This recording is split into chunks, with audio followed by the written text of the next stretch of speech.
Hello everyone. So this is going to be my walkthrough of a Compendium of Witches. I'll be honest, I'm a little obsessed with this Oracle deck. I literally almost backed it on Kickstarter, but I ended up not because I had a budget at the time and I didn't realize just how expensive the shipping was going to be to get to the US. Because usually if you're in the US, like, shipping is really cheap. Like, I've gotten used to like that very lovely thing that America has kind of projected itself to be as like the center of the known universe or something like that. So when I saw that it skyrocketed the price, I kind of had to wait until like I was in a better financial situation. And I am now currently, or still am currently in a better situation. So that meant I was able to get this bad girl after I was lucky enough that the seller was still selling after the Kickstarter, because sometimes it doesn't happen and that makes me like exceedingly depressed. Like, I miss things just because I have to like make sure that I'm taking care of my needs first, and like tarot and oracles like extraneous. Even if I am like a collector and I do have a lot of decks, I have to make sure that I'm taking care of the stuff that needs to be taken care of first before I'm like going out and getting other decks, especially if it's like one deck that's like super expensive. I try to like have a hierarchy of needs sort of situation. Like, I also like books, for example. I like collecting books. I need to buy clothes for work. I need to be able to buy food. I have a habit, just because of, you know, some of my own personal stuff, where I'll like shift things around to feed into stuff that have a habit of. So I'm very conscious of making sure that I only have a set amount of money and I can't touch anything else for anything else. So when I was able to get this in my last indie haul, and I should be having a mass market haul, not haul, it's like a mini haul. It's like four or five decks coming in, which is nice. But anyway, so let's just focus on the walkthrough, because this is kind of like intro. So starting off, these backs are beautiful and they are reversible.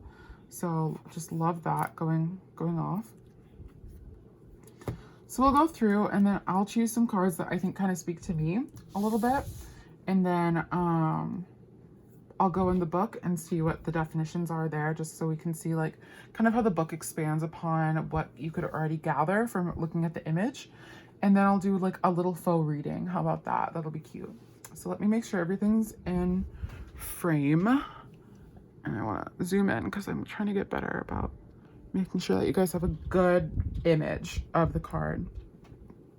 So first we have the familiar, the sprout,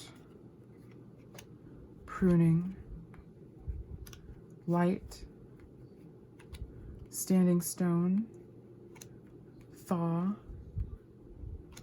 distaff, sickle, staff, this art, rest, temperance, cornucopia, mountain, bee, storm, offering. I'm gonna keep offering, put that to a side. Ruins, hair, keep that to a side. Goat, shell, pomegranate to the side. Roots, wreath, briar, autumn, cauldron, oath to the side. Mirror, oh, it's an old-timey one. Teeth, moon. So I kind of like decks like this. So I have a few other decks that have a similar sort of system. So we have archetypes, and then we have entities, or energies, I would say. And the archetypes are personified, whereas the energies are generally things that exist around you, or beings that exist around you that aren't so anthropomorphic. Because like, I don't like calling animals its. I find that they're beings in of themselves. They're just not human beings. So we generally, persons are, you know, humans as we define it currently anyway. So I don't know why I'm trying to get like into semantics with like, I don't know. I just don't like, I feel like it's, to me, disrespectful to the animals. That's the best way I can say it. Because I want to say it's dehumanizing, but animals aren't human. And I think it's dehumanizing to say that it's, oh my gosh, It's off track. It's off track. Let's just focus on this. So you have the Listener, the Priestess, the Oracle, the Wind Rider. I love this one. The Shapeshifter will keep her. The Scholar, the Stargazer, Veilwalker will keep. The Guardian, the Wayfarer, Mystic will keep. The Artist, the Seer will keep. The Alchemist, the Memory, the Shaman, the Reconciler will keep. The Storyteller, I think she saw me, yeah? I'm not sure. The Healer, the Laborer, the Explorer, the Hermit, and they all have familiars if you've noticed. The Soothsayer, keep her too. The Weaver, the Preserver, the Unbound will keep. The Companion, the Comforter, the Dusk Child, the Crossroads, of course, Hecate. I'm assuming it's Hecate, I don't actually know. All right, so we'll start from the back forward. You can still see. So we have the Unbound first. I think this is in order. Yeah, it is. Freedom, ambivalence, mirth, candor with the otter. So I think this is an Amazonian person of the Amazonian tribes. I think. We'll see if I'm right. She dreams of the green depths of the river and the cosmic anaconda swimming smoothly in its current. She dives in to join her. She realizes her body is that of an otter. This playful animal lives between land and water, just as a shaman lives between the human world and that of the spirits. The process of marking a clear outline can offer clarity, but it can be constrictive, and the Unbound represents our ability to think beyond limits. Rejecting definitions can be freeing once we overcome the feeling of disorientation. About the witch, Rimak Lobita Quispe was born in Orellana province of Ecuador in 1931 in a Quechua? It's Quechua. I know Quechua. I believe that's an Inuit language. I don't think that's spelt right, if it is Quechua. Because Quechua's not Inuit, sorry. Gosh dang it. Inca. But they don't, Inca's not correct. I forgot the indigenous term. But it were the people, that inhabited like Peru, mainly. They went all the way up to Ecuador as well. So I don't know if it could be Quechua though. Because Quechua is spelled with a Q, if I remember correctly. Anyway, she was a shaman and called the Amazonian forest her home. She had a deep knowledge of the use of plantas maestras, sacred plants, and has mastered the ability of puriku, the act of traveling between worlds. I like that. That intersection of Spanish and indigenous language is very interesting. I like it. I really like this. Okay. Soothsayer. And if I say something wrong, please correct me, because I've definitely been wrong. That's how you learn. Okay, so let's do the Soothsayer next. I'm guessing maybe this is Louisiana, like Creole. A Creole woman, perhaps. A Creole priestess, or just witch, or magic woman of some sort. Here, Soothsayer. Can you see? Okay. Fairness, rebellion, justice, defiance. When the great Mississippi flood swallowed her parish, it was not in the water that she saw cruelty, but in the hand of those who harmed instead of helping, and in the eyes of those who saw it in all and did nothing. The word soothsayer originally meant one who speaks the truth. So the soothsayer invites us to open our eyes and see things impartially. She represents the ability to speak out against injustices, to find the courage to challenge power and subvert unfair situations. About the witch. Arthemi Lavrie was born not far from New Orleans at the end of the... Oh, goodness gracious me. My Roman numerals. I know this is 10. That's 1 and that's 10. So what would that be? 10, 1, 10. 19th? 19th century, so 1800s. She worked in music and theater before undertaking a job as a nurse.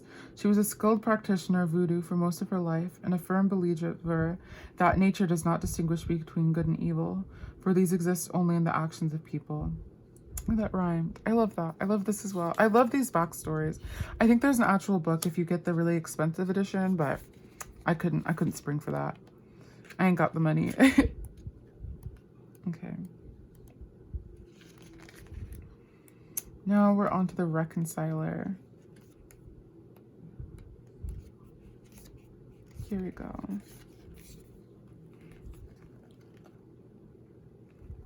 Make sure that you're able to see most of it. Diplomacy, silver linings, acceptance, improvement. Her veins boiled with rage, but her mind stilled with violent thoughts. She had seen too much hate to welcome more of it. She decided to use her strength for something good. The river had taught her that no obstacle is too great if one has a clear objective. The Reconciler represents the ability to accept what we cannot change and focus our energies on achievable things, like dripping water, hollowing out a stone.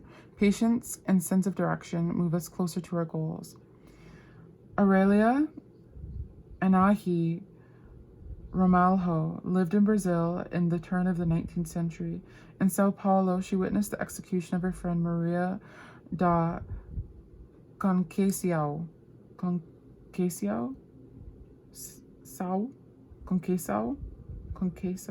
I think, maybe, I don't know, who had been accused of witchcraft and burned in 1798. Despite her grief, she decided to stay there and continue helping people. That's beautiful. I love the Afro-Brazilian touch.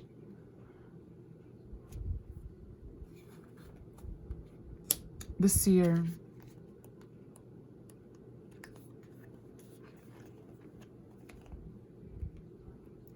Vision, second sight, other worlds, seeing the hidden. An elusive shadow dents in the corner of her vision. Slowly, it starts showing itself more openly, like a wild animal coming out of hiding. The Seer greets her visitor with gentle words, "Welcome, old friend." With the ability to see beyond the ordinary, the Seer welcomes the bizarre, uncommon, and fantastic.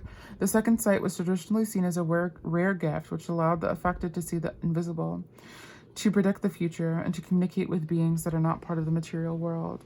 Grizel O'Brien, I can never pronounce Irish names, was born in the,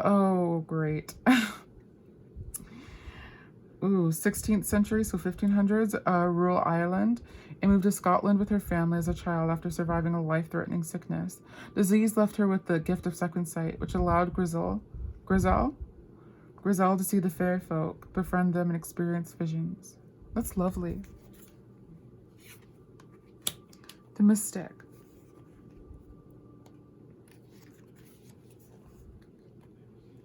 Contemplation, ecstasy, intimacy, communion. Deep in a secluded garden, she sits on a stone bench, bathing in calmness. The laurel tree behind her extends its branches in a honeyed embrace, and the small dark snake coils in her lap. She breathes the peace in. All is one. The mystic represents the communion with nature. She gives voice to our desire for inner balance and our longing for the feeling of spiritual captivation. She knows the feeling of sacredness is not transcendent, but deeply immanent. Oh my gosh. French names. Okay. Maraude de Lusignan. Oh, I butchered it. I know. Maraude de... Yeah, okay. Lived in the 15th century, I think, and spent most of her time in the west of France. Her family's lineage can be traced back to the mythological figure of Melusine. I know the name. A shape-shifting creature, half woman and half snake, present in medieval folklore and connected to the element of fresh water. Oh gosh, I can't remember why I can't pronounce it now. Anyway, I love it. a Naga-esque entity. Crossing, transition, courage, evolution, the Veil Walker. Cold grips the earth and the smell of firewood fills the air. The Veil Walker welcomes the first signs of winter. As the mist starts to rise, she sets forth on her journey, knowing it will bring wisdom and insight. The Veil Walker represents the crone in the beginning of her transition. She is unafraid of the darkness of winter and the quietness that it brings. Because deep in the frosty soil, she feels life flowing, in the dormant roots. About the witch. Oh, gosh. So she's a vulva. Goodness, they were like, I don't want to call them witches because they were kind of like a priestess seer, right? Yeah, Norse seeress. What am I even doing? All right. Ulfrun Sigurd's daughter? I know it's daughter. It just means that she's Sigurd's daughter. I don't know if I'm pronouncing her dad's name right, though. We love patronyms. Yeah, I'm not sure. She lived in the 9th century during what is commonly known as the Viking Age. Born in Aarhus, she spent most of her life in the vicinity of, oh my goodness gracious me, Uppsala, one of the main centers of pagan worship in Sweden. I love that. Ugh. And then we have the Shapeshifter, which I'm assuming is someone of Druid energy. Yes, Gaul. Gauls were Celtic. Before the Roman invasion, anyway. The Shapeshifter, metamorphosis, adaptability, sensory expansion, perspective. She leaves her sleeping body, the Shapeshifter, sorry. She leaves her sleeping body and lets the wolf skin grow on her new bones. As she runs through the forest, her shape changes. Glistening scales emerge under the shedding fur and then feathers. She spreads her wings and flies into the night sky, weightless, fearless, feral. It is thanks to her capacity to emphasize and see things from various perspectives that the Shapeshifter is able to navigate ever-changing environments. She represents our ability to adjust to unfamiliar and difficult conditions, and her cunning allows her to swiftly find ways to overcome obstacles. About the witch. Viduka Isunia lived in Gaul during the 1st century BCE. She perfected the art of shapeshifting into wild animals while in a state of trance and used it to embark on vision quests when in need of guidance. I love that.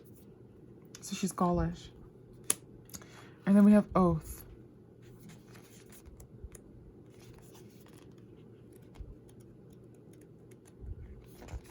Oh, wow. Could have just used this. I guess that's kind of nice. So it's voices are the archetypes, and whispers are the entities or ideas. Oath, decision, bravery, affirmation. So these just have more keywords, I would say.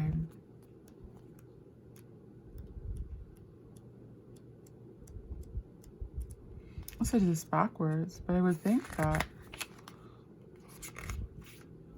Where is pomegranate? I suppose we can look it up, can't we? 86.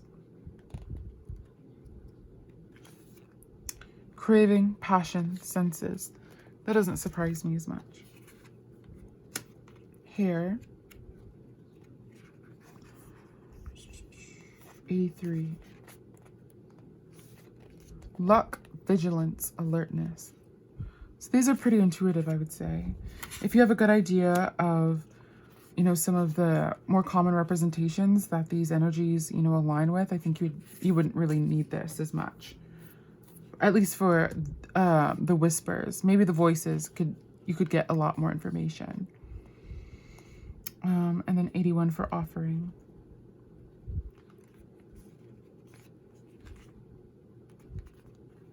Love, caring, kindness. I love that. Okay. So let's do a general reading, shall we? Just to see how this deck... Because the cardstock feels a bit linen, I would say. And it's quite flexible, but sturdy enough that I feel it would last. I think this is good cardstock. So let's see what a reading would look like with this deck, huh?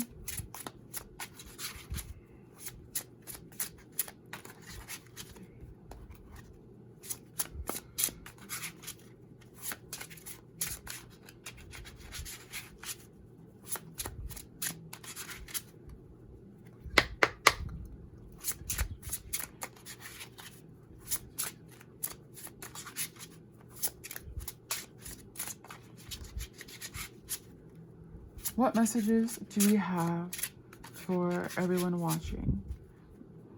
For our greatest good. What messages do we have for everyone watching for our greatest good? What messages do we have for everyone watching for our greatest good? What messages do we have for everyone watching for our greatest good? And then I'm going to riffle shuffle because it's reversible. And I think it'll be interesting to see how we can interpret these cards, because we don't get reversals, you noticed, in the actual book. So reversals will have to be up to your own intuition or guidance if you choose to use them. I know reversals are like a hot topic, especially in oracles. But because these come with reversible backs, to me it's an invitation almost. So let's see what we have here.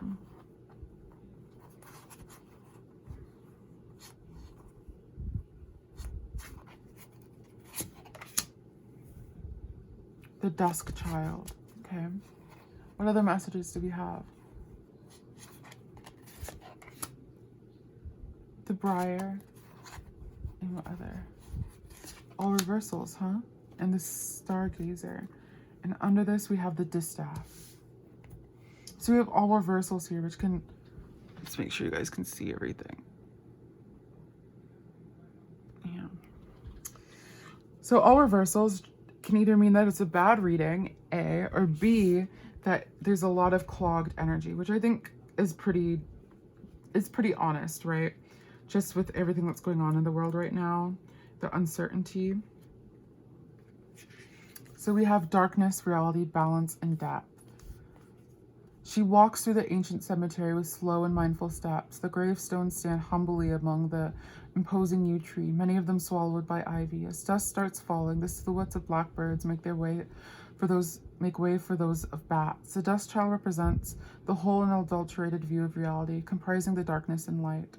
A balance of view relies on the acceptance of obscurity, just as healthy trees rely on nourishment of the black soil. Delving into ourselves and facing our suffering, fears, bitter memories can provide us with renewed purpose and strength. But it's in reverse.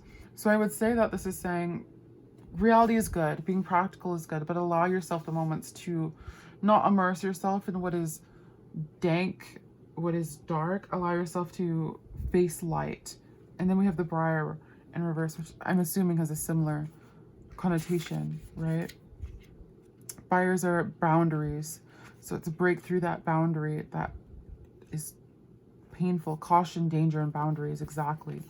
No, there is no caution, there's no danger, there's no boundaries. You need to allow yourself to just exist and be a human in this moment when it's so difficult for us in general to do that, is how I would interpret this. And then we have the Stargazer.